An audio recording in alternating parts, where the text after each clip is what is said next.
matatag sila sa kanilang buhay.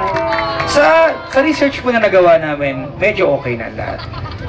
Pero may mga bagay ka iniiyak ngayon. Ibig sabihin, meron pa naiwan. Masama pa rin ba ang loob mo kay Mona? Kasi, kapag naalala ko yung bagay na yun, nagliliw siya, sinabi. Mona, close kayo ng nanay mo, pero masama. Medyo may konting kurot pa rin yung ginawa mo sa kanya. Alam natin, nagmahal ka, sinunod mo ang lahat, di ba? Pero ano yung gusto mong sabihin sa iyo nanay ngayon? Para kahit papano yung, kasi umiyak siya, yung kanyang nararamdamang sakit, mabawas-bawasan man lang.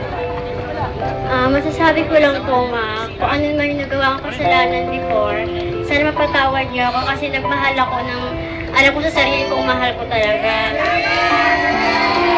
Alright, tutusin si nanay, naging tama ba ang desisyon mo na makipagtanan? O naging mali? Dumating ba yung